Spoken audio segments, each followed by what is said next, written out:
So I'm not concerned about war.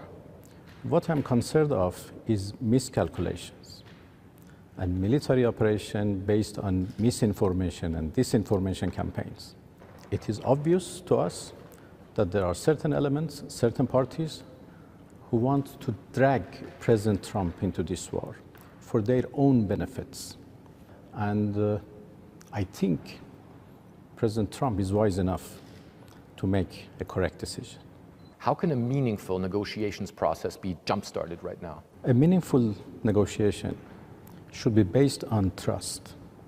And unfortunately, we have lost our trust to the United States as a negotiating partner. We need to overcome this mistrust. There are now some intermediators, some friendly countries in the region who are trying to build this confidence. It is difficult, but they are trying. So I see the possibility of another talk if the US negotiation team follows what President Trump said, to come to a fair and equitable deal to ensure that there is no nuclear weapons. So if this confidence is built, if you get to that stage, you are ready and willing to sit down directly with the American side, with someone like Witkoff, and talk? You know, the question of directly and indirectly is something else. That is the form of negotiation. And we have to... But that's what they say they want. That. Yes, but we have to take care of the substance of negotiation, and that is more important. Yeah, and President Trump says that negotiations are already going on. He has said overnight that there is negotiations taking place.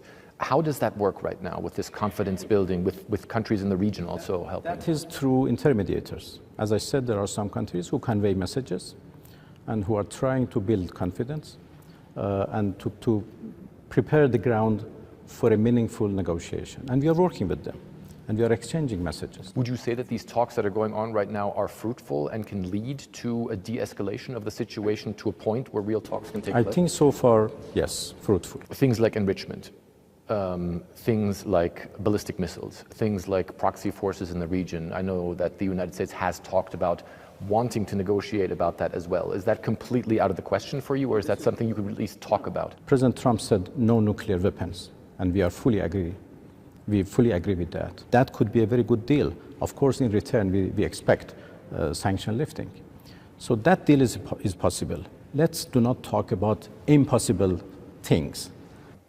What do you think the consequences would be if there was a full-on military confrontation between Iran and the United States? Because I know your military has changed its doctrine, that if there is a major attack, it would be considered existential for the Islamic Republic. What would that mean for the region here? If war starts, that would be a disaster for everybody.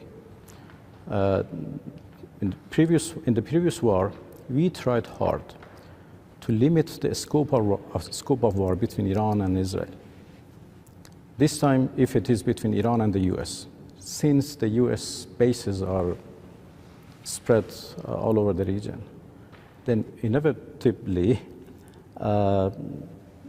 many parts of the region would be involved, engaged, and that could be very dangerous. Our missiles were tested in a real war last time, and we were able to, understand their problems, their weak points, and their strengths. So we learned many lessons from those 12 days of war, and I think we are now very well prepared. But again, being prepared doesn't mean that we want war. We want to prevent a war. President Trump said he's also concerned about the rights of those who are in custody. As you know, he said that he believes that he prevented hangings from taking place here in Iran. Can you guarantee the rights of those who have been detained and whose cases are being looked into right now? Of course. First of all, there was no plan for executions or hangings. So there were no plan as such. And right now, I can, affirm that the right of each and every person who is arrested and detained would be observed and guaranteed.